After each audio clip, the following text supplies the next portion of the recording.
네, 이번에는 KBS 충주 스튜디오 연결해서 북부권 소식 살펴보겠습니다. 박찬성 아나운서 전해 주시죠. 네, 충주입니다. 충주에서 법인과 개인 택시가 통합 콜센터를 운영한다는 소식을 얼마 전 전해드렸는데요. 이후 카카오 콜택시에 가입한 기사에게 조합 제명 통보 등 불이익을 주고 있어 논란입니다. 송근섭 기자가 취재했습니다. 충주에서 개인 택시를 운행하는 A씨.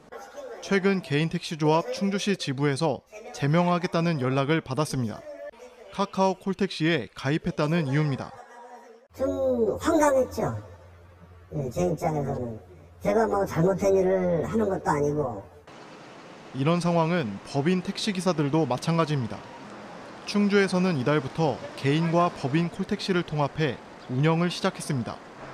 이후 조합과 회사 측은 카카오 콜택시를 이용하던 기사들에게 탈퇴를 요구하고 새로 가입하는 경우에는 제명을 통보했습니다. 카카오 콜택시 호출을 받기라도 하면 다른 모든 기사가 볼 수 있게 차량 번호가 공유됐습니다. 조직의 뜻에 거스르고 카카오로 임의적으로 달았다는 것에 대해서 뭔가 번복을 보여준다고 자기네들은 생각하겠죠. 기사들은 콜택시 통합 이후 수입이 크게 감소한 데다 자동결제 등 이용자 편의를 고려하면 카카오 콜택시를 외면하기는 어렵다는 입장입니다. 반면 조합 측은 토종 콜택시 발전을 위해 다른 콜 가입을 제한하는 것은 불가피하고 대부분 조합원이 동의한 규정이라고 해명했습니다.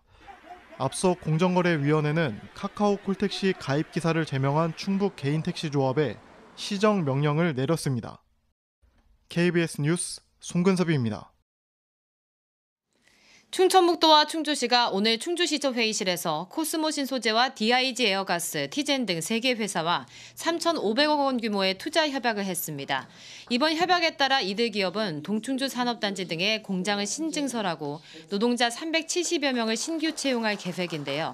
충주시 등은 이번 투자 협약이 안정적으로 진행될 수 있도록 행정적인 지원을 할 계획입니다.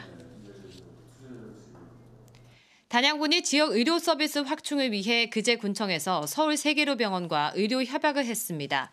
서울 송파구에 위치한 세계로병원은 앞으로 단양군 주민의 진료 예약 편의와 건강검진 비용 감면 혜택을 제공하고 단양 보건의료원 개소에 맞춰 주기적으로 의료진을 파견할 계획입니다. 단양군은 올해 수도권 의료기관 등 모두 4곳과 협약을 체결하며 지역 의료 서비스 확대에 나서고 있습니다. 제천시가 지역 농산물의 안정적인 판로 확보와 학교 급식의 안전한 식자재 제공을 위해 내년부터 먹거리 통합지원센터를 운영합니다. 이를 위해 제천시는 지역의 급식 현황과 수요, 공급 실태 등 먹거리 통합지원센터의 효율적인 운영을 위한 용역을 마무리했다고 밝혔습니다.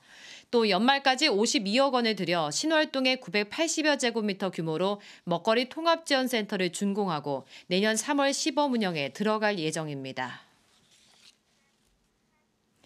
지난 3월 타계한 세계적인 영화음악가 고 사카모토 류이치가 제19회 제천국제음악영화제 영화음악상 수상자로 선정됐습니다.